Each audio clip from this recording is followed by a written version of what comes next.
दर्शक बंधु, आंवला नवमी की यह पावन कथा जो व्यक्ति नहीं सुनता वह जीवन भर दुख, संकट और दरिद्रता से घिरा रहता है।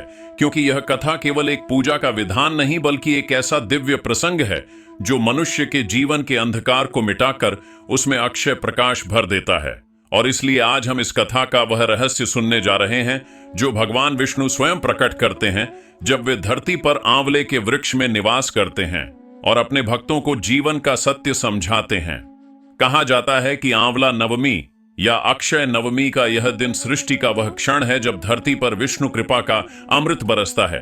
और इस दिन जो भी व्यक्ति सच्चे मन से आंवले के वृक्ष की पूजा करता है उसका जीवन पापों से मुक्त होता है। उसके घर में सुख, शांति और समृद्धि का वास होता है, क्योंकि प्राचीन काल से ही आंवले को अमृत फल कहा गया है। इसकी छाया में बैठना, इसका फल ग्रहण करना और इस वृक्ष के नीचे पूजा करना, तीनों ही कर्म मनुष्य को अनंत पुण्य प्रदान करते हैं, क्योंकि इस दिन स्वयं भगवान श्री हरि विष्णु आंवले के वृक्ष में निवास करते हैं। इसके प्रत्येक अंग, जड़, तना, पत्ते और फल में भगवान का ही वास माना गया है। और इसलिए जो व्यक्ति आंवले के नीचे दीपक जलाता है, तुलसी अर्पित करता है और हरि नाम का जाप करता है, उसके घर से दरिद्रता, रोग और संकट सदा के लिए दूर हो जाते हैं। क्योंकि यह वह दिन है जब पृथ्वी पर देवताओं का आशीर्वाद साकार रूप में उतरता है। कहा जाता है कि एक बार माता लक्ष्मी ने भगवान विष्णु से पूछा, प्रभु, आप सृष्टि के पालन करता हैं, आप प्रत्येक जीव में निवास करते हैं, फिर ऐसा कौन सा स्थान है जहां आपकी विशेष कृपा साक्षात उतरती है? तब भगवान विष्णु मुस्कुराए और बोले, देवी, जब जब मानवता पाप और अंधकार में डूबती है तब मैं किसी न किसी रूप में अवतरित होकर उन्हें मार्ग दिखाता हूं। परंतु वर्ष में एक दिन ऐसा आता है जब मेरी संपूर्ण दिव्य ऊर्जा पृथ्वी पर उतरती है और वह दिन है अक्षय नवमी, जब मैं आंवले के वृक्ष में निवास करता हूं। लक्ष्मी जी ने आश्चर्य से पूछा, प्रभु, आंवला ही क्यों? तब भगवान बोले, देवी, आंवला उस वृक्ष का नाम है जिसमें सृष्टि की दोनों शक्तियां, सृजन और पोषण, समाहित हैं।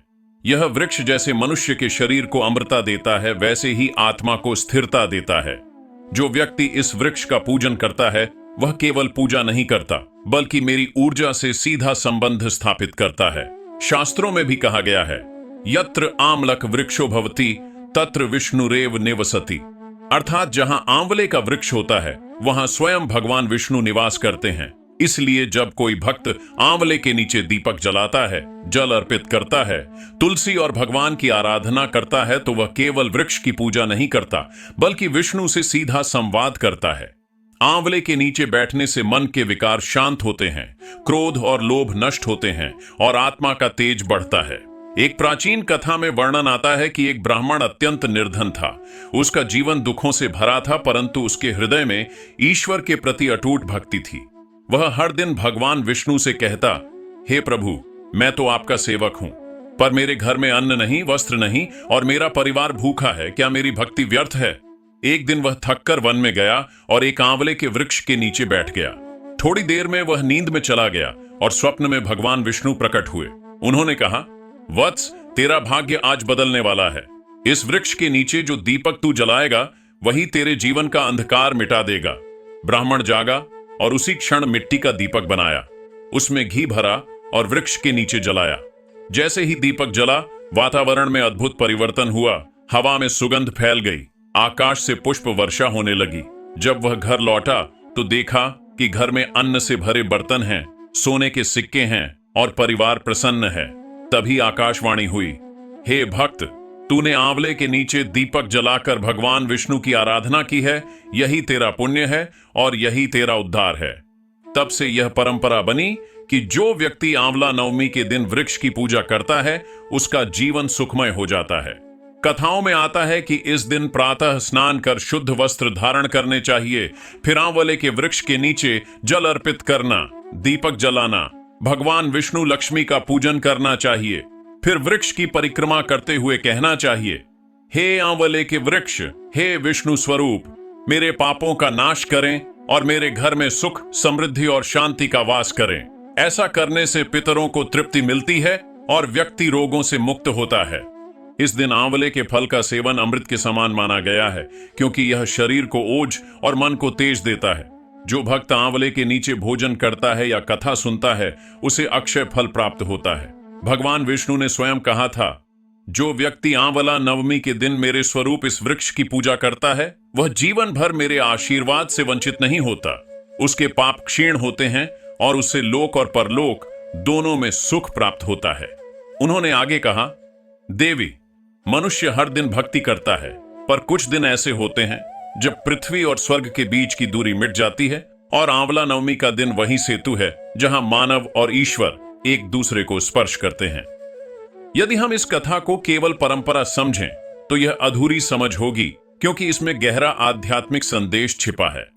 आंवला वृक्ष प्रकृति का प्रतीक है जो देता है पर कुछ नहीं मांगता। उसी तरह ईश्वर भी देता है बिना किसी अपेक्षा के। जब मनुष्य इस वृक्ष के सामने बैठकर आभार प्रकट करता है तो वह केवल पूजा नहीं बल्कि कृतज्ञता का अभ्यास करता है, और यही कृतज्ञता उसे ईश्वर के करीब ले जाती है। इसलिए यह दिन केवल धर्म का नहीं बल्कि कर्म और कृतज्ञता का पर्व है। आंवला नवमी को अक्षय नवमी कहा जाता है क्योंकि अक्षय का अर्थ है जो कभी समाप्त न हो। इस दिन किया गया हर शुभ कर्म अनंत गुणा होकर लौटता है। शास्त्रों में कहा गया है, अक्षय नवम्या यस्नाति विष्णु पूजाम च कारयेत स सर्व पापः मुक्तः स्यात्। अर्थात जो व्यक्ति इस दिन स्नान कर विष्णु पूजा करता है वह सभी पापों से मुक्त होता है। इसलिए यह दिन केवल पूजा का नहीं बल्कि आत्मा को पुनर्जन्म देने वाला अवसर है। कहते हैं, जब कोई व्यक्ति श्रद्धा से यह कथा सुनता है तो उसके भीतर एक अद्भुत ऊर्जा जन्म लेती है। ऐसा प्रतीत होता है जैसे उसके हृदय में कोई दीपक जल गया हो जो जीवन के हर अंधकार को मिटा देता है। इस कथा को सुनने वाला व्यक्ति केवल धार्मिक पुण्य नहीं अर्जित करता बल्कि उसे आत्मिक शांति की प्राप्ति होती है। जो इस कथा को पूरा सुनता है उसके जीवन में अक्षय प्रकाश उतरता है, और यह केवल विश्वास नहीं बल्कि अनुभव है। जब कोई व्यक्ति आंवले के नीचे दीपक जलाता है तो वह दीपक केवल मिट्टी और घी का नहीं होता बल्कि आत्मा का प्रतीक होता है जो भीतर के तमस को जलाकर तेज में बदल देता है। आंवला नवमी हमें यह सिखाती है कि ईश्वर और प्रकृति एक दूसरे से अलग नहीं है। प्रकृति ही ईश्वर का मूर्त रूप है। जो व्यक्ति वृक्ष की पूजा करता है वह भगवान की आराधना करता है। जो जल की रक्षा करता है वह विष्णु की सेवा करता है, और जो जीव मात्र में प्रेम रखता है वही सच्चा भक्त कहलाता है। जब अगली बार आप आंवला नवमी मनाएं तो केवल दीपक न जलाएं, अपने भीतर भी एक दीपक जलाएं, क्योंकि वही दीपक आपके मार्ग का प्रकाश बनेगा, वही आपको विष्णु के साक्षात दर्शन कराएगा। यह कथा केवल आंवले की महिमा नहीं बल्कि जीवन की साधना है। यह कथा सिखाती है कि श्रद्धा और समर्पण से ही हर असंभव संभव हो जाता है। जब आप यह कथा सुनते हैं तो आपके भीतर का संशय मिटता है और विश्वास का दीपक जलता है। इसलिए इस कथा को अधूरा मत छोड़िए, क्योंकि अधूरी कथा केवल अधूरा ज्ञान नहीं देती, वह मन में भ्रम भी उत्पन्न करती है। इसे संपूर्ण श्रद्धा से सुनिए, समझिए और जीवन में उतारिए, क्योंकि हो सकता है इस कथा का कोई एक वाक्य आपके भाग्य की दिशा बदल दे, या इस कथा की कोई भावना आपके जीवन के वर्षों पुराने दुख को मिटा दे।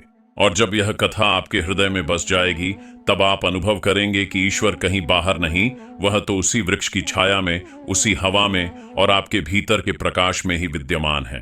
और अंत में, हे दर्शक बंधु, यह कथा केवल सुनने का विषय नहीं बल्कि आत्मा के जागरण का साधन है। आंवला नवमी की यह कथा सुनने मात्र से ही व्यक्ति के भीतर से अंधकार मिट जाता है, पापों का क्षय होता है और जीवन में सुख, शांति तथा समृद्धि का वास होता है। जो व्यक्ति इसे श्रद्धा से सुनता है उसे अक्षय पुण्य की प्राप्ति होती है और वह ईश्वर की कृपा से सदैव आलोकित रहता है। अतः इस दिन जब आप दीपक जलाएं तो यह संकल्प करें कि आपके भीतर का अंधकार सदा के लिए मिट जाए और ईश्वर का प्रकाश सदा आपके साथ बना रहे। जय श्री हरि विष्णु, हरि बोल, हरि बोल।